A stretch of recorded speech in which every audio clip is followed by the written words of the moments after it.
Ourselves up by the bootstraps. This is a common narrative. We know the streets here may not be paved with gold, but most of us in this country were taught that hard work, diligence, and persistence have always been the most important keys to success. Well, that view is being challenged in a major way by one of this country's most prominent economists, Nobel Prize winner Joseph Stiglitz. In his new book, he argues the inequality gap in this country has gotten so large that the chances of those at the bottom making it to the middle or the top are now very low, lower even than they were in old Europe, even if they study hard in school and work hard at their jobs. Stiglitz's new book is titled The Price of Inequality, How Today's Divided Society Endangers Our Future. And here he is describing what he means.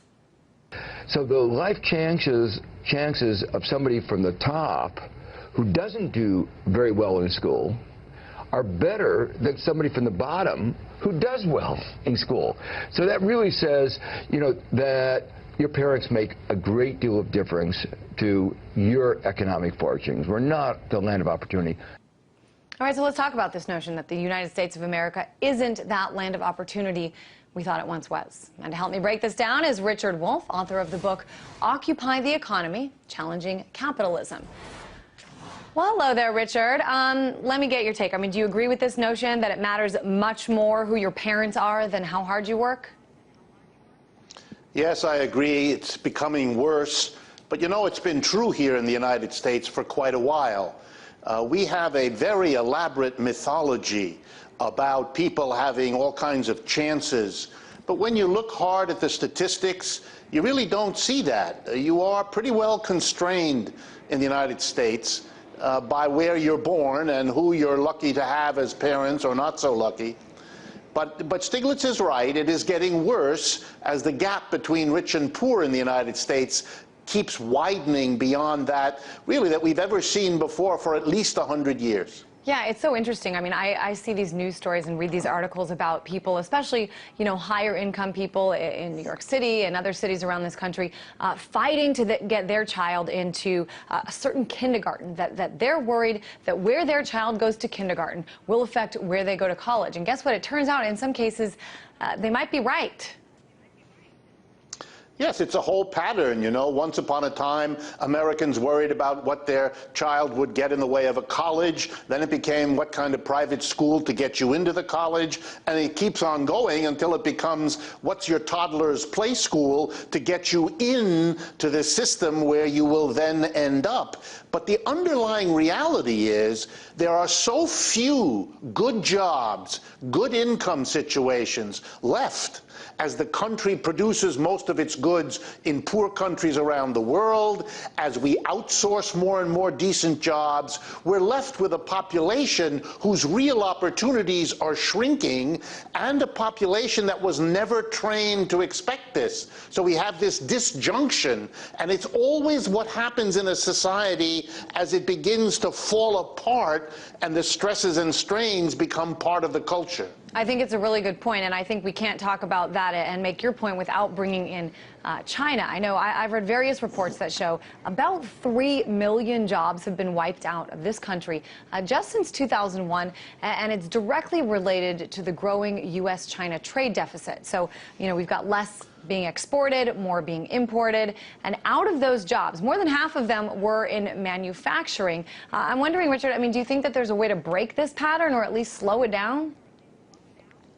Not in the foreseeable future. We've basically had 20 to 25 years of mostly American corporations seeking to make more money by moving production from American workers to cheaper foreign workers. What has even accelerated the problem is in the last 20 years, 15 to 20 years, white-collar jobs, not just manufacturing, but clerical jobs, jobs where you need an education, are also being outsourced, particularly, for example, to India. And so you have a combination of blue and white-collar jobs that Americans trained for, went to school for, prepared for, but they're just not there. And there's a kind of social disorientation as the impact of this move by corporations to make more money at the expense of the American people sinks into the consciousness of our people. And, you know, let's talk about those corporations. I mean, corporate profits right now are skyrocketing. And we see this in a couple different ways. In the last 30 years, the share of national income held by the top 1% of Americans has actually doubled. And for the top 0.1%, their share has tripled. Meanwhile, when we look at, you know, the middle class and median incomes for American workers, those have stagnated. For some families, they've seen their wages go down. Talk a little bit about, I mean, you talk about sort of the push and pull, the tug of war of what's going on here, but go into a little bit of detail here.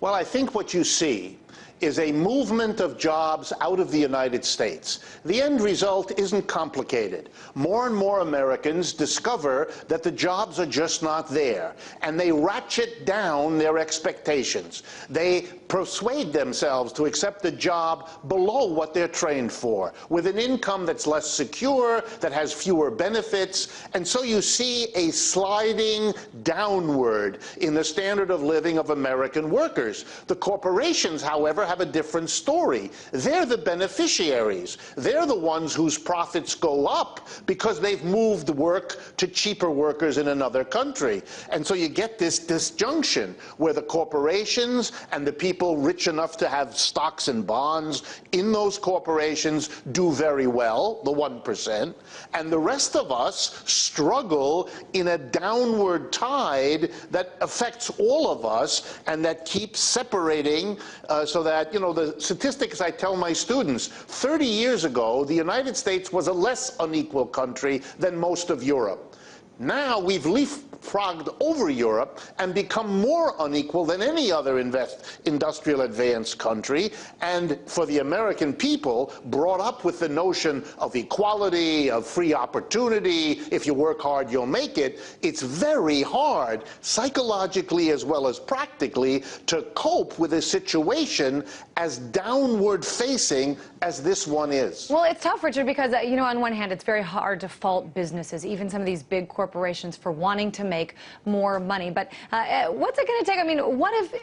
I think this seems very unlikely, but I'm going to say it anyways. I mean, what if we had a couple CEOs of major corporations who said, you know what, I'm going to strive to make $100 million, and after I make $100 million for my corporation, everything else I make, I'm going to reinvest into more jobs. You know, I have my yachts, I have my, 14 houses. Everything I make, I'm going to reinvest. Why aren't there more, heads of corporations who say, I'm going to stop and keep everything here in this country?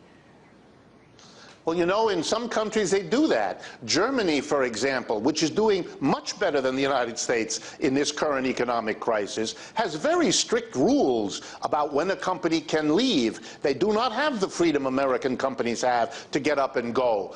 And yet they're doing very well. It's the culture. It's a question of whether the working classes, the unions, the socialist, communist movements are strong enough to impose limits and constraints. When they are, businessmen and women often kind of adopt the mentality you're talking about, a culture in which they can't just do what makes the most profits. They also have to weigh against that what the social consequences are, and if those are bad for huge numbers of people, they can't go in that direction. We haven't done that in this country, and now we're suffering the consequences of having destroyed our left. We have no social force that reins in the kind of acquisitive, accumulative mentality that governs our corporations and explains why so few of them will do what you just said. Yeah, Germany is such a good example to bring up there. So many of their biggest companies have, the workers that sit on the boards with these CEOs. There's just not as much of a disconnect between them. Always good to have you on. Richard Wolff, author of the book Occupy the Economy.